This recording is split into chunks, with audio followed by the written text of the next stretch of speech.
Hello friends, welcome to my YouTube channel. कैसे हो सभी? आई होप आप सभी ठीक होंगे। तो साथियों, आपको NTPC CBT 2 second shift maths का मैं आज एनालिसिस करवाने वाला हूं। क्योंकि दोस्तों आपको पता है कि जीके का तो हर कोई एनालिसिस करवाता है, बट मैथ्स का कोई जो है एनालिसिस नहीं करवाता। तो इसलिए साथियों मैंने सोचा कि क्यों ना आपको मैथ का एनालिसिस करवा दिया जाए। अब आप कहोगे कि आप कैसे मैथ का एनालिसिस करवा रहे हो, तो दोस्तों सेकंड शिफ्ट एनटीपीसी सीबीटी 2 13 अक्टूबर 2025 को मेरा खुद का एग्जाम था। अगर आपको विश्वास ना हो तो देखिए, मैं आपको दिखा देता हूँ। ये दोस्तों बेसिकली मेरा एग्जाम यहाँ पर था 13 अक्टूबर 2025 को। देखिए यहाँ पर लिखा एनटीपीसी कंप्यूटर बेस्ड सीबीटी 2। यहाँ पर देखिए शिफ्ट सेकंड, और डेट अगर मैं बताऊं तो 13 अक्टूबर 2025। और यहाँ पर देखिए हिंदी, और ये रिपोर्टिंग टाइम है। और यहाँ पर देख सकते हैं आप जोन यहाँ पर है। ठीक है, तो इस प्रकार से अब आपको विश्वास हो गया होगा कि हाँ आप एक्यूरेट बताएंगे। तो साथियों मैं बिल्कुल आपको ऑथेंटिक और एक्यूरेट क्वेश्चन बताने वाला हूँ। क्यों? क्योंकि जो भी बच्चे 12th वाले हैं उनको इससे बहुत लाभ होने वाला है। हालांकि मेरा भी 12th का जो है एनटीपीसी सीबीटी 2 रहेगा, तो इसीलिए आपको इन प्रश्नों से, इन क्वेश्चन से परिचित होना बहुत जरूरी है। तो चलिए दोस्तों, बिना टाइम गवाए हुए हम बात कर लेते हैं कि किस प्रकार के क्वेश्चन देखे गए। तो देखिए साथियों, ये पहला क्वेश्चन था ऐसा कुछ 189, 48 एंड 195 भुजा वाला कोई त्रिभुज था, उसका आपको क्षेत्रफल ज्ञात करना था। तो हेरोन्स फॉर्मूले से आप निकाल सकते थे, बाकी यूनिट डिजिट से भी आप निकाल लेते।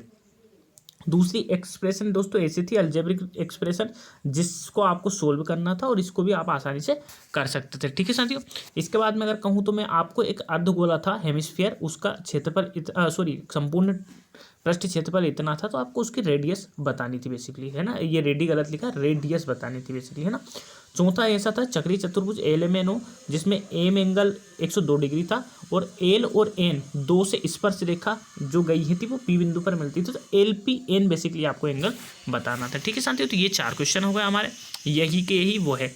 इसके बाद में देखिए 5वां क्वेश्चन, कुछ 6 नंबर की, ये एज इट इज थे साथियों, और as it is question option भी रहे हैं। तो ये विभाज्यता इसकी पूछी थी 102, 177, 199 और 108 से आपको इसकी विभाजकता निकालनी थी। एक क्वेश्चन दोस्तों ऐसा था, जैसे मान लो एक, मतलब उसका नंबर मुझे पता नहीं है, इस 5th वाले का तो पता है, लेकिन ऐसे ही 6 नंबर की संख्या थी और उसकी भी विभाजकता आपको बतानी थी। तो वो भी थोड़ा सा डिफिकल्टी रहता है, इनको करने में टाइम टेकिंग रहता है, और वैसे ही एनटीपीसी सीबीटी 2 में टाइम थोड़ा कम मिलता है। ठीक है, एक 7वां क्वेश्चन ऐसा था, 10% और 20% की लगातार क्रमिक या कॉन्जिक्यूटिव परसेंट छूट थी, तो आपको बताना था ओवरऑल प्रॉफिट। एक 5, 10, 15 का था, ओवरऑल डिस्काउंट या प्रॉफिट बताना था साथियों।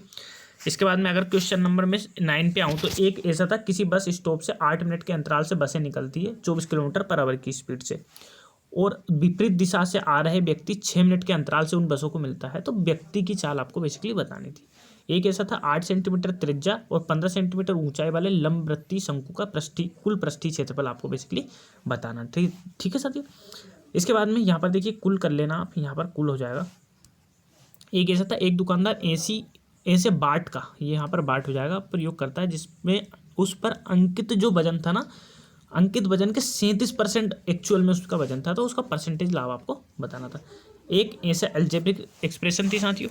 इसके बाद में 13 क्वेश्चन पे आते हैं। एक और 2 क्वेश्चन ऐसे थे, एक 14th क्वेश्चन इस प्रकार से था, एक 15 क्वेश्चन लगभग ऐसा था साथियों, लगभग सेम ही था।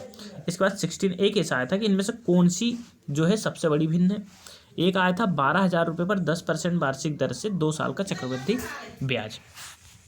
साथ ही एक और 10,000 की राशि पर 6% वार्षिक दर से 2 साल का अर्धवार्षिक रूप से चक्रवृद्धि ब्याज ज्ञात करना था।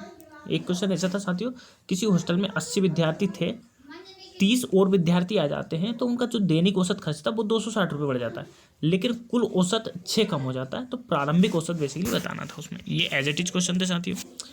एक था 80 किलोग्राम वाली चीनी थी, 43 के साथ मिलाई जाती है, तो 80 रुपये में बेचने पर उनको 60% लाभ होता है, तो प्रारंभिक अनुपात इनका मिलाने का क्या थे आपको ये बताना था। दूसरा एक ऐसा था दोस्तों, 2 व्यक्ति PQ थे, उनकी आयु का अनुपात ये था वर्तमान में, अंतर 20 था, तो आपको बताना था Q की वर्तमान आयु। ठीक है, बेसिकली इसमें थोड़ा सा आपको डेटा इधर उधर हो सकता है, क्योंकि ये थोड़ा सा मुझे याद नहीं है। एक ये एज इट इज था दोस्तों, किसी नाव की जो चाल थी वो धारा के अनुकूल 25 और धारा के प्रतिकूल 15 थी, तो धारा की चाल बतानी थी। एक ऐसा था, किसी निश्चित दूरी का कुछ भाग 3 किलोमीटर पर आवर की स्पीड से 13 घंटे में तथा 6 किलोमीटर पर आवर की स्पीड से 15 घंटे में तय की जाती है। तो औसत चाल बेसिकली आपको बताना था। तो साथियों ये दोस्तों 23 क्वेश्चंस मुझे याद रहे हैं, ये as it is questions NTPC CBT 2 shift 13 अक्टूबर 2025 के मैथ्स में पूछे गए हैं। तो जिन बच्चों का भी एग्जाम था, अगर उनके पास ये वीडियो पहुंचती तो कमेंट करके बताना कि बिल्कुल सर यही क्वेश्चंस हमसे पूछे गए थे। और जिन भी बच्चों का 12th वालों का एनटीपीसी सीवीटी 2 निकलने के चांस है तो उनको ये वीडियो जरूर शेयर करना, या फिर अगर उन बच्चों के पास ये वीडियो पहुंच जाती है तो वो बिल्कुल अच्छे तरीके से इसको देख लें और ऐसे ही क्वेश्चंस की प्रैक्टिस करें ताकि उनको सीवीटी 2 में दिक्कत ना आए। तो चलिए दोस्तों मिलते हैं आंसर की जब आएगी 2-3 दिन बाद उसके साथ। तब तक के लिए थैंक यू, बाय बाय। उसका दोस्तों हम सॉल्यूशन भी आंसर की का करने वाले हैं, ठीक है साथियों। तो मिलते हैं आंसर की के साथ, धन्यवाद।